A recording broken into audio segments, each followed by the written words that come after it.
Hello everyone and welcome back to another Figurehead Reviews video, and today we are taking a look at the Marvel Legends Winter Soldier from the Crimson Dynamo wave. Here we have the Winter Soldier displayed in the front window with all of his accessories, including his Build-A-Figure piece, and then down there at the bottom we do see the Winter Soldier name called out. On the side we do have some artwork there of Bucky just kind of staring at us really, not doing a whole lot, and that is going to be the same artwork on both sides. On the back, we're going to see that artwork expanded upon, and we can see that he is just really staring us down. And then we do have a quick read-up. Winter Soldier is a fierce combatant and an asset in battle, no matter which team he fights for.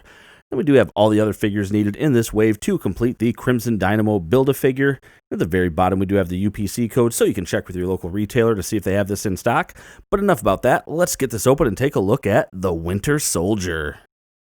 And here is Bucky outside of the packaging, and I will tell you first and foremost that I was very excited to get this figure. I don't have a comic book version of Bucky for my collection, so he was pretty high on my list of getting a representation in my comic book side of Marvel Legends.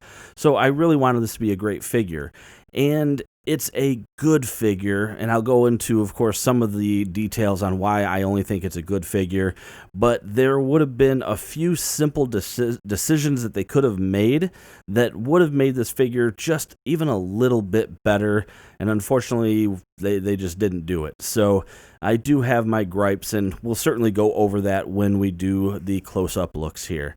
Now we do get some accessories with Bucky here, the first being this pistol, which you guys can correct me if you want, but I believe it is a 1911 .45 caliber pistol. It looks pretty decent. The paint is a little bland. It does have a little bit of like a gunmetal shade to it though, so that's at least something. And then we do get this rifle, which I'm just going to say it's an M16 with a grenade launcher. I could be wrong. Go ahead and correct me in the comments below if I am. But I am not a fan of this at all. The plastic that they used is way too rubbery. So if you do any two-armed or two-handed poses where he's holding on to it, it's very easy if you don't have the arms lined up just right to have the gun bend and contort in ways that just don't make it look good. Those are the only two weapons we get with him. We don't get any alternate hands, we don't get an alternate head, which I guess we don't really need an alternate head, but that is going to be it for the accessories. Now when standing straight up, the Winter Soldier is coming in at 6.5 inches tall, which makes him about 16.5 centimeters, so he'll fit in just fine with your Legends collection. But since he doesn't have any other accessories other than these weapons, he does have, of course, the Build-A-Figure piece for Crimson Dynamo, but we'll look at that later. Let's go ahead and just jump in, take a look at the sculpt in detail, and I'll tell you what things I don't really like about this figure. And getting up close, I actually really like this head sculpt, so that is not going to be one of my complaints about this figure. I think it looks pretty decent. That domino mask looks pretty well done. You get some good sculpt work on there, and the paint looks like it came out mostly good. A little bit miss on some spots, but for the most part it looks really good. Hair came out looking okay. We get the little strands here that are coming in the front. I like that. And then you can see we even get the brown with some shading in there. I don't know if it's a dark brown or a black. Looks like a black. So it came out looking really good. So I do like that. Now looking at the rest of the figure, this is where some of my complaints are going to start coming in. I do like the under sculpt here on the chest. And we can see we get some shading in there as well. So I do like that. It's very nice. The chest piece here, we get paint here on these buckles and then nowhere else. And that is going to be one of my first complaints is we get a lot of great sculpted detail, but we just don't get a lot of painted detail. You know, even something as simple as these buttons getting painted with like a brass or something like that would have been nice. And then when we move down to the belt, so we can see we get that buckle painted, and then we do get like a gunmetal, so the same color they used on the weapons on the grenades, and then on this pistol that's in the holster, which I hate sculpted gun. Well, look at that. I hate sculpted guns already in holsters on these belts. You know what? Let's just take it off for a second because we can look at it a little bit better. One of the things that I don't like on top of that is more sculpted details without, painted details. So we get a knife with a brown handle. The pouch is fine. There's no buttons there. Then we get some magazines here, but again, all brown. So it's very annoying to have all that great looking detail only to just have it with a couple of pieces actually having the paint on there. And then it looks like it does come off pretty easily, but there we go, back on. So that's going to be one of my bigger gripes.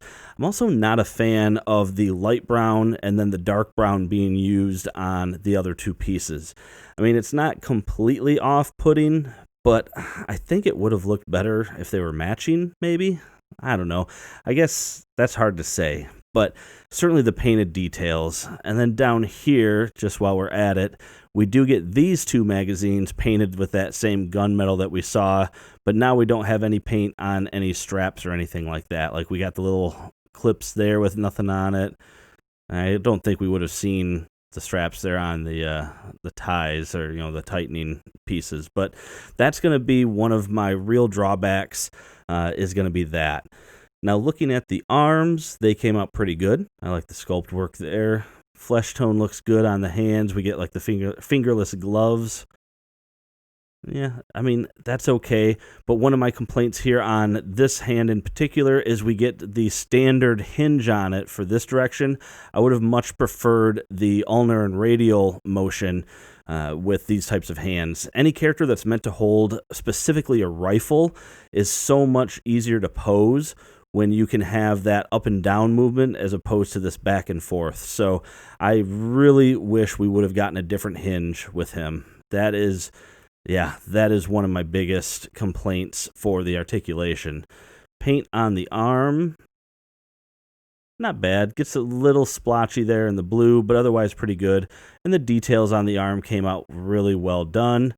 We even get the watch here. I know it would have been tough, but it would have been kind of cool if we would have got a little extra detail, like maybe, I don't know, the buttons with the silver paint or something like that. But then we can see he has the same fingerless gloves, but this time we have that metal arm sticking through. And then both hands we're going to get trigger fingers on them. So, I mean, I just wish that articulation would have been better. And then looking down at the pants, not a whole lot going on in terms of paint detail, very basic.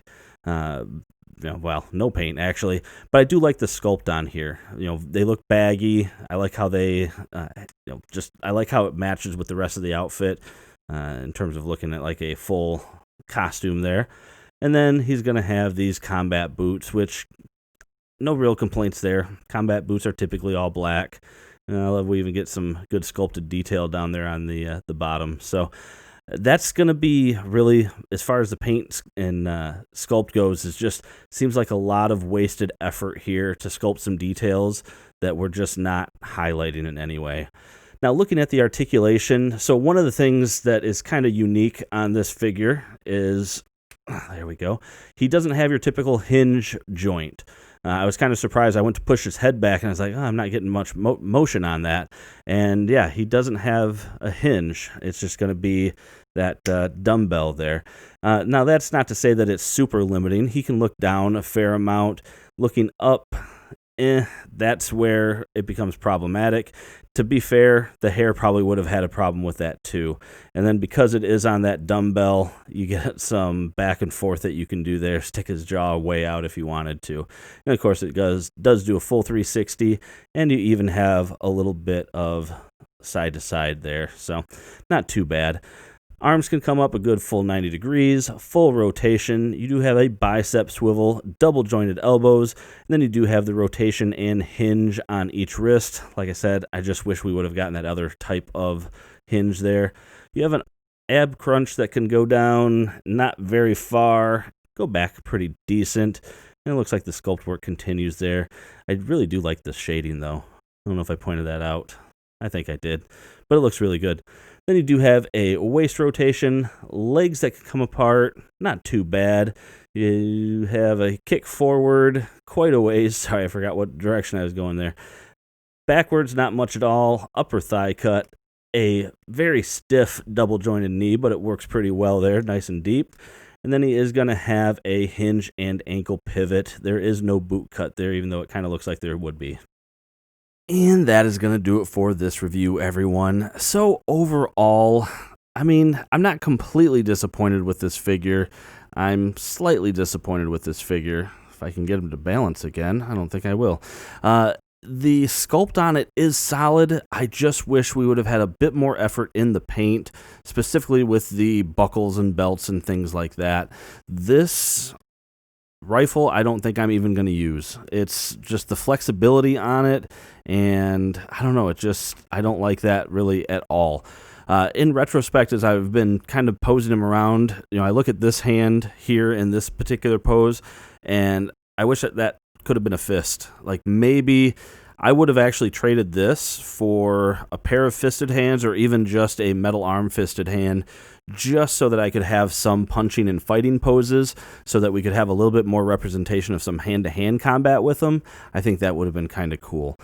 So overall, still a decent figure to add to the collection, but I think by not having the fisted hands and just having some limited articulation with the rifle specifically means that I'm probably going to have him posed with the pistol, and I would have preferred being able to have a little bit more choices with them. So let me know what you think in the comments down below, though. Do you agree or disagree with me? I'd like to know.